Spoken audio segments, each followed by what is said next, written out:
અરુણ જેટલીએ બજેટ રજૂ કરી દીધું છે, પરંતુ લોકલુભાવન લોકપ્રિય બજેટ કદાચ નહીં ગણાવી શકાય, કેમ કે નોકરિયાતો માટે વાત કરીએ તો બજેટના સ્લેબમાં કર રાહતના સ્લેબમાં કોઈ ફેરફાર જાહેર નથી કરાયો. જોકે એક વાત ચોક્કસ નિશ્ચિત છે કે ધનવાનો પરનો જે કર છે તે ચોક્કસ વધારી દેવાયો છે.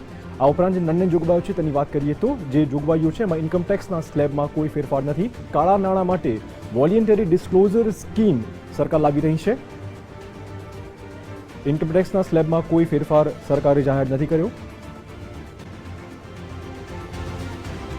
60 વારથી ઓછા મકાન પર સર્વિસ ટેક્સમાં માફી અપાઈ છે.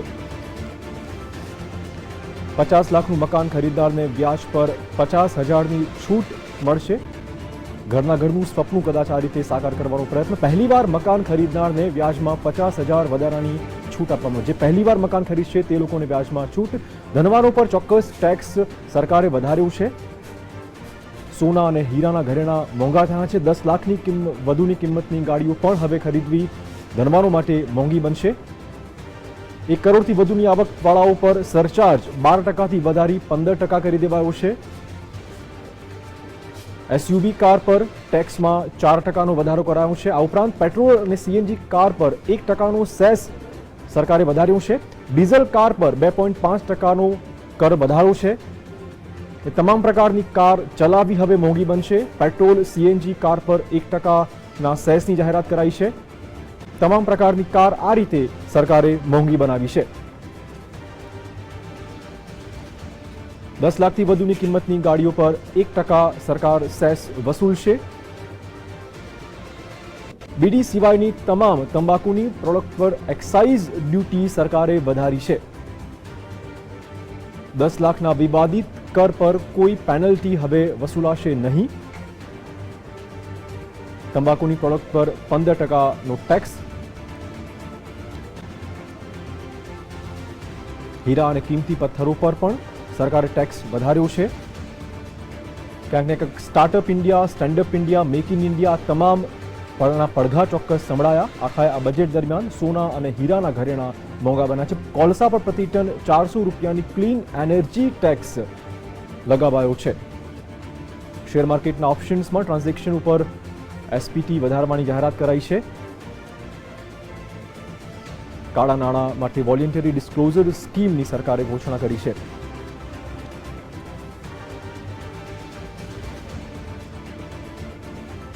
તો કયા પ્રકારનું આ બજેટ હોઈ શકે છે, શું રિએક્શન્સ પડશે અર્થતંત્રમાં, વધુ વાત કરવા જોડાશે રાજકીય વિશ્લેષક દિલીપભાઈ ગોયલ અને ભાજપમાંથી જોડાશે ભાવનાબેન. આપ બંનેનું સ્વાગત. સૌથી પહેલા ભાવનાબેન, કયા પ્રકારનું આપ આ બજેટ ગણાવો છો? મારી દ્રષ્ટિએ જેમ નાણામંત્રી જેટલીજીએ કહ્યું કે ડિઝાયર, ડ્રીમ અને વિઝન, આ જે આખું બજેટ છે એમાં સરકારની લોકો માટેની જે લોકોની સરકાર પ્રત્યેની જે ઈચ્છાઓ હતી અને એક આખા તંત્રને, આર્થિક તંત્રને ઝડપથી પરિવર્તન કરીને વિકાસની ગતિને આગળ વધારવી અને આગળ વધારવા માટે ગમે તેમ કોઈ યોજનાઓ આપી દેવાનું નહીં, વિઝનથી આગળ વધવાનું. કારણ કે બજેટ જ્યારે રજૂ થાય ત્યારે ઘણીવાર લોભામણી યોજનાઓ આપી દેવામાં આવતી હોય છે. કારણ કે એને કહીએ કે આપણે એક મત આધારિત બજેટ છે. આ મત આધારિત બજેટ નથી. આ બજેટ દેશના સાચા અર્થમાં વિકાસ આધારિત છે. કારણ કે ડાયરેક્ટ ટેક્સ છે, ઇનડાયરેક્ટ ટેક્સ છે, આ બધાની અંદર આવેલા પરિવર્તનો, નાના ટેક્સ પેયરોને રાહત આપી છે, રોજગારી કેમ વધારે એનું સર્જન કરવું એના માટે ચિંતન કરવામાં આવ્યું છે. અને ખાસ કરીને સ્ટાર્ટઅપ કંપનીઓ કે જેને અત્યાર સુધી 3 વર્ષ રિલેક્સેશન હતું ટેક્સની અંદર, એની બદલે જ્યારથી શરૂ થાય ત્યારથી 5 વર્ષનું રિલેક્સેશન આપવામાં આવ્યું છે. અને મેક ઇન ઇન્ડિયા પર ભાર મુકાયો છે. પેન્શન યોજનામાં પણ રાહત આપવામાં આવી છે. અને ખાસ કરીને તો શહેરોની અંદર નાના મકાનો બને છે, એફોર્ડેબલ હાઉસ, એની અંદર પણ સરકારે સહાય કરેલી છે, જેથી કરીને સરકારને લાંબુ વિઝન છે કે 2022 સુધીમાં દરેકને પાકું મકાન આપવું, એ પૂરું થાય. આ વિઝનને ધ્યાનમાં રાખીને આ યોજના બનાવવામાં આવી છે. અરુણ જેટલીનું લગભગ આ ત્રીજું બજેટ લાગે છે કે સતત ત્રીજું બજેટમાં પણ કડવો ડોઝ યથાવત રખાયો છે. બે વસ્તુ આમ અઢીમું બજેટ કહી શકાય, કારણ કે પહેલું બજેટ છે અડધું બજેટ હતું. હવે નરેન્દ્ર મોદીએ મનની વાત કરી ગઈકાલ, ત્યારે એવું કહ્યું હતું કે મારી પરીક્ષા છે આ બજેટ આવે ત્યારે. એટલે ઘણીવાર કેટલાક વિદ્યાર્થીઓ એવું કરતા હોય છે પરીક્ષા આવવાની હોય ત્યારે કે નાપાસ તો ના જ થવું ગમે એમ કરીને, બરાબર ડિસ્ટિંક્શન ના આવે તો કંઈ નહીં, પણ નાપાસ ન થવું એવો જે સાવધાનીનો સૂર વ્યક્ત કરવાની એક ગણતરી હોય છે એવું મને આ બજેટ લાગ્યું. આમાં થોડી સાવધાની સાથે પ્રપોઝલ મૂકવામાં આવી હોય, એક બંને દિશામાં જવાની કોશિશ કરી છે. ઇન્ડસ્ટ્રી તરફી બીજેપી હંમેશા રહ્યું છે, ઉદ્યોગપતિઓને ફાયદો કરાવે છે, વેપારીઓની આ પક્ષ છે. આપણી સાથે જોડાયા છે ફાર્મા ઉદ્યોગમાંથી અતુલભાઈ શાહ. અતુલભાઈ, ખાસ તો સરકાર હવે સસ્તા દરની દવાઓ મળી રહે માટેની દુકાનો આખા દેશમાં શરૂ કરશે. ફાર્મા ઇન્ડસ્ટ્રીઝને ફાયદો થશે કે નુકસાન થશે? 100% ફાયદો થશે. અવેબિલિટી જેમ જેમ વધશે, હાલમાં પણ 70% પબ્લિક હેલ્થકેર ફેસિલિટી અવેલ નથી કરી રહી, તો હેલ્થકેર ફેસિલિટી અવેલ કરશે. જેમ જેમ દવાઓ સસ્તી થશે એમ એફોર્ડેબિલિટી વધતી રહેશે. એફોર્ડેબિલિટી વધશે એટલે કન્ઝપ્શન વધવાનું છે, કન્ઝપ્શન વધશે એટલે ફાર્માસ્યુટિકલ કંપનીઓને ફાયદો થશે, ઓવરઓલ ઇન્ડસ્ટ્રીઝ ગ્રો થશે. ના, પણ આ તો કહી શકાય કે જે નફાખોરી હતી ફાર્માસ્યુટિકલ ક્ષેત્રની એ થોડી ઓછી કરવાનો પણ સરકાર પ્રયત્ન કરશે અને તમારે કરવી પડશે ફરજિયાતપણે. એમાં કંઈ ખોટું બી નથી. એફોર્ડેબિલિટી ડિમાન્ડ અને સપ્લાય ઉપર જ હંમેશા હોય છે અને પ્રોફિટેબિલિટી એટલી હતી પણ નહીં ફાર્માસ્યુટિકલ ફિલ્ડની અંદર. અવેલેબિલિટી વધશે એમ બિઝનેસ વધશે, બિઝનેસ વધશે એટલે કોમ્પિટિટિવનેસ આવવાની છે. પ્રોફિટેબિલિટી કોઈ મને ઇશ્યુ નથી લાગતો. ઓકે, ફાર્મા ક્ષેત્રની વાત કરીએ તો એના વિકાસ માટે બજેટમાં શું પ્રાવધાન આપણે લાગે છે? ખાસ કરીને જે ગરીબ બીપીએલ કાર્ડ હોલ્ડર માટેની જે મેડિક્લેમની સ્કીમ છે, જે 1 લાખ રૂપીઝનું ઇન્સ્યોરન્સ કવરેજ પર ફેમિલી, તો એના કારણે મેડિકલ ફેસિલિટી લોકો અવેલ કરતા થશે અને મેડિકલ ફેસિલિટી અવેલ કરશે એના કારણે હેલ્થકેર સેક્ટરને ખૂબ મોટો ફાયદો થશે. જી, એટલે ગ્રાહકો તમારા વધશે એવું લાગે? ગ્રાહકો 100% વધશે. Healthcare totally, not only pharmaceutical, પણ હેલ્થકેર સેક્ટરમાં ખૂબ જ ફેર પડશે એનાથી. દિલીપભાઈ, આપણે વાત કરતા હતા એટલે મેં જે પર એક સાવધાની સાથેનો જે એપ્રોચ રાખવામાં આવ્યો છે એને કારણે આમાં કોઈ રાજી થયું નથી. ઇન્ડિવિડ્યુઅલ ટેક્સ પેયર છે એને આમાં કોઈ રાહત નથી મળી, કારણ કે એની અપેક્ષા હતી ઘણા સમયથી 2000 ને બદલે 5000 કરવામાં આવ્યું છે HRA. એ બહુ લાંબા સમયની ડિમાન્ડ હતી, કારણ કે આજે નાના શહેરમાં 5000 થી નીચે કોઈ મકાન મળે સારું એ બહુ શક્ય નથી. બીજું 50000 એક વ્યાજમાં બીજો એક જે રાહત મળી છે, 50000 સુધીની ઇન્ટરેસ્ટ હાઉસિંગ લોન પરની મળી શકશે પહેલી વાર મકાન લીધું હશે અથવા તો બીજું. પરંતુ એની સિવાય એ પણ સુપર રીચને ટેક્સની વાત કરતા હતા, એમાં આડકતરી રીતે આમાં નાખવામાં આવશે. દાખલા તરીકે ડિવિડન્ડ ડિસ્ટ્રીબ્યુશન ટેક્સ 10 લાખથી વધારે આવે જેને ડિવિડન્ડ મળશે, એમાં કંપની ઉપરાંત ઇન્ડિવિડ્યુઅલ જે હોય એને પણ લગભગ 10%નો લાગશે સેસ. આ ઉપરાંત 1 કરોડથી વધારે જે આવક છે ઇન્કમ ટેક્સ ભરે છે એના પર જે સરચાર્જ છે 12 થી 15% વધારવામાં આવ્યો છે. આપણે વાત કરવાની છે, પણ તો બજેટ જાહેર થયા પછી રિએક્શન્સ આવવાના શરૂ થઈ ગયા છે. આપણી સાથે જોડાશે સીઆઈએના ચેરમેન દેવાંશુભાઈ ગાંધી. દેવાંશુ, આપનું સ્વાગત જીએસટીવી પર. સૌથી પહેલા તમારી જે અપેક્ષા હતી કે જે સ્ટાર્ટઅપ અંતર્ગત જે ઉદ્યોગો શરૂ થશે તેને 3 વર્ષના બદલે 5 વર્ષના બેનિફિટ મળવા જોઈએ, ક્યાંક ને ક્યાંક આ વાતનો પડઘો બજેટમાં ચોક્કસ સંભળાયો છે.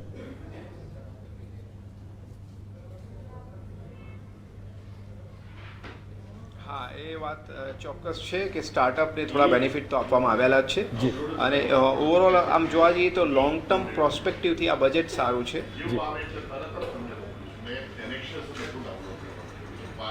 જી દેવાંશુભાઈ, ઉદ્યોગોને કેવી રીતે બેનિફિટ મળશે?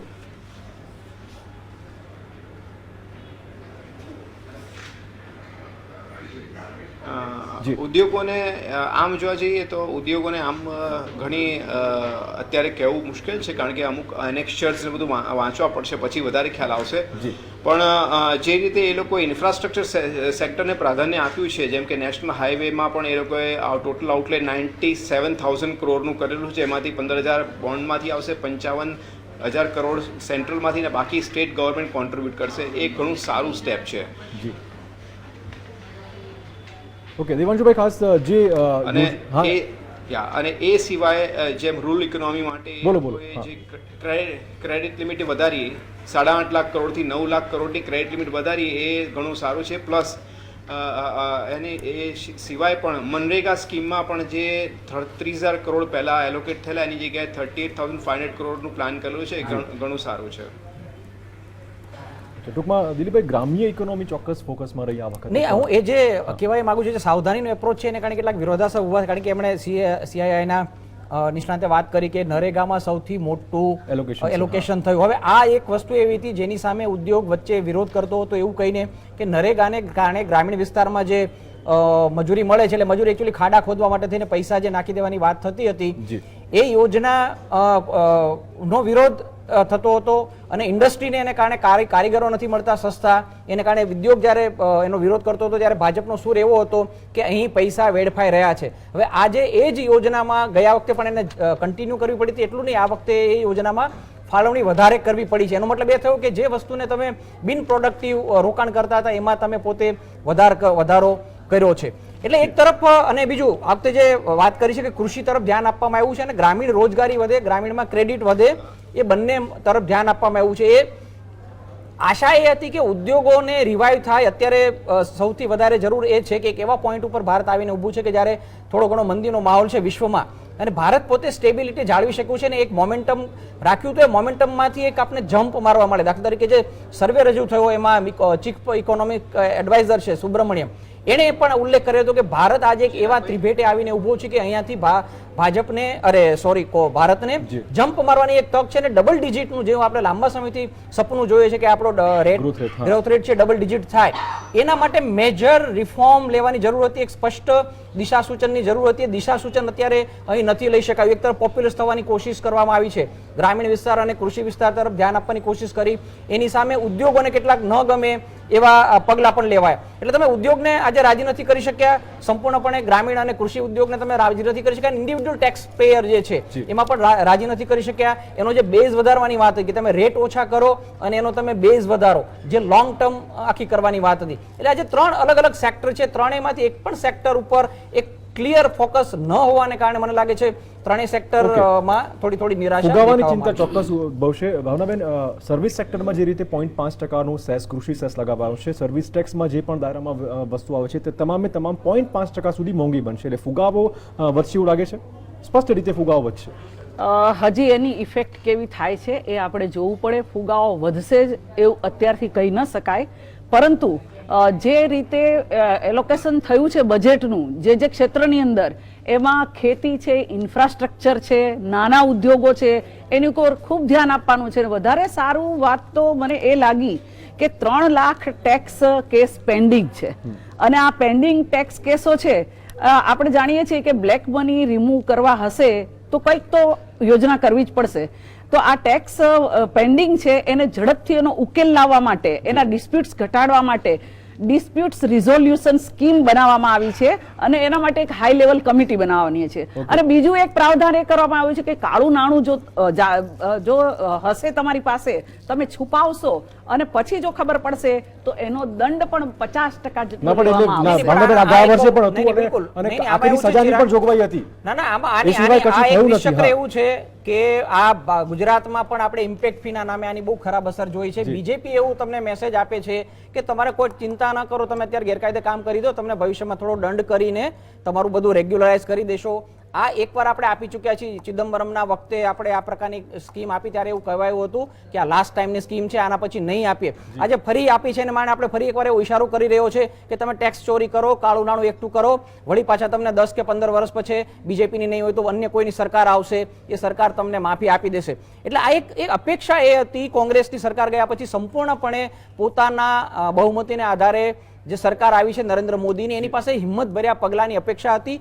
Major tax reform, major infrastructure development માટે ફંડની વાત, ટેક્સ બેઝ વધારવો, દાખલા તરીકે આપણે વાત કરી રૂરલમાં નરેગાની યોજના તમે ટીકા કરતા હતા તો હિંમત કરીને તમારે એને બંધ કરવાની જરૂર હતી. લેબર રિફોર્મ કે જે લાંબા સમયથી માગણી છે તમે કરી શક્યા હોત. એટલે અપેક્ષા એક હતી કે પહેલી વાર જ્યારે સરકાર આવી છે એવા મજબૂત નિર્ણયો લે કે જેથી આ બધા રાબેતા મુજબના છે, તમે થોડી ફાળવણી કરો, એ આ નથી થઈ શકે. દેવાંશુભાઈ, ફીલ ગુડ ફેક્ટરની વાત કરીએ તો નાના સ્મોલ સ્કેલ ઉદ્યોગો છે અને મોટા ઉદ્યોગો છે, ક્યાં ઉદ્યોગો ફીલ ગુડ કરશે થોડું ઘણું પણ?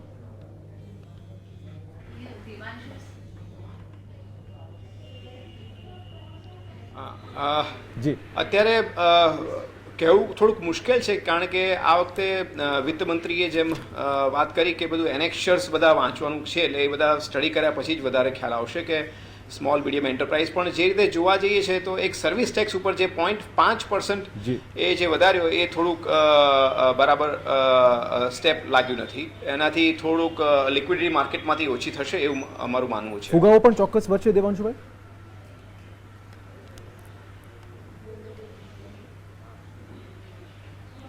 હા, એ કયું મુશ્કેલ છે અત્યારે. એકચ્યુઅલી આમાં છે ને સેસ કર્યો છે એમાં કૃષિના નામે ઉઘરાયો છે. એકચ્યુઅલી આપણે જીએસટી જ્યારે લાવવાનું છે ત્યારે જે ટેક્સમાં ડિફરન્સ છે એ ડિફરન્સ ઓછો કરવા માટે ધીરે ધીરે સર્વિસ ટેક્સ આપણે વધારી રહ્યા છે. ગયા વખતે પર 0.5% વધારો કરીને 14.5% લઈ ગયા હતા. એટલે સરકારે અહીં પણ હિંમત નથી દાખવી, અહીં કૃષિ શબ્દ નાખ્યો છે.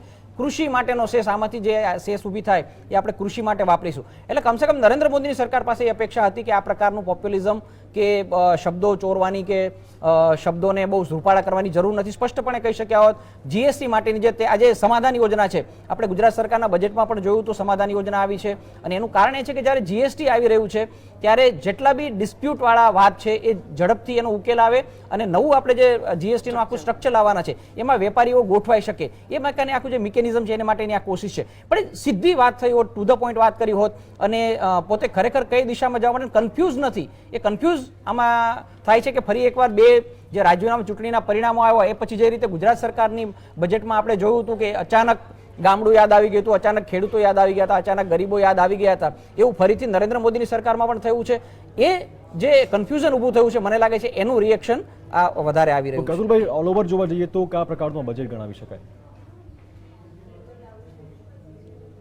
અતુલભાઈ, બજેટ ન્યુટ્રલ બજેટ છે અને ગ્રામ્ય વિકાસ ઉપર વધારે ફોકસ આપવામાં આવ્યું છે. અને ગ્રામ્ય વિકાસ એ જ ભારતની બેકબોન છે. એટલે બેકબોન જ્યાં સુધી મજબૂત નહીં હોય ત્યાં સુધી એના ફ્રૂટ્સ આપણને ઓલ ઓવર ઇન્ડિયા લેવલે જોવા નહીં મળે. એવી કઈ જોગવાઈ જેનાથી કરીને ગ્રામીણ અર્થતંત્રને સૌથી વધુ લાભ મળશે? ઇન્ફ્રાસ્ટ્રક્ચરની અંદર જે રોડ, રસ્તા અને વીજળીકરણની જે પ્રોવિઝન રાખવામાં આવી છે એના કારણે બહુ જ મોટો ઇમ્પેક્ટ આવશે. આપણને આ વસ્તુ 2 કે 3 વર્ષ પછી જોવા મળશે. ગુજરાતની અંદર આપણે જોયું છે કે ગુજરાતની અંદર ઇન્ફ્રાસ્ટ્રક્ચર ડેવલપમેન્ટ 10 વર્ષ પહેલા કરવામાં આવ્યું હતું. એના ફ્રૂટ્સ જ બિઝનેસમેન, ખેડૂત, ગૃહિણી, નાના દુકાનદારો એ બધાને ખબર જ છે કે ધંધો કઈ રીતે કરવાનો છે. એને ઇન્ફ્રાસ્ટ્રક્ચર જો આપવામાં આવશે તેને ધંધો કઈ રીતે કરવો છે, એની વાયબિલિટી કઈ રીતે રહેવી છે, એની દરેક વસ્તુની એને ખબર જ હોય છે.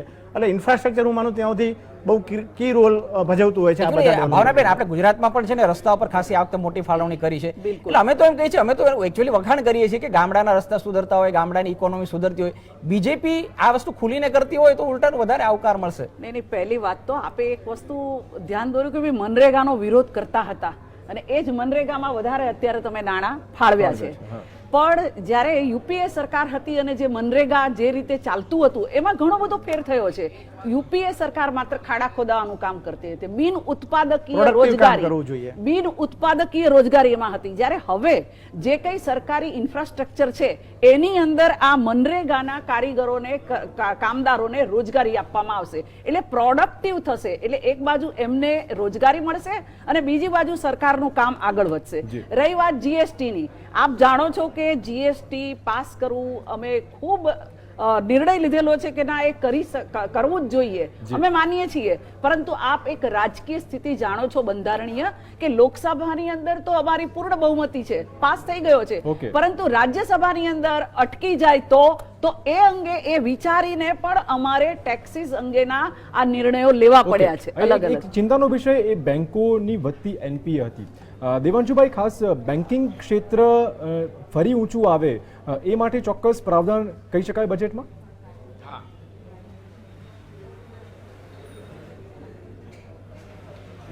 હા, એમાં પ્રયાસ જરૂર થયો છે. આપણે જોવા જઈએ તો બેન્કિંગમાં અત્યારે એનપીએ 4.5 લાખ કરોડની છે અને એના માટે એ લોકોએ રીકેપિટલાઇઝેશન 25,000 કરોડનું એલોકેટ કરેલું છે. એટલે મારી દ્રષ્ટિએ પ્રયાસ ઘણો સારો છે. જી, એટલે બેંક્સને ખાસ બેનિફિટ મળશે ખરો હવે?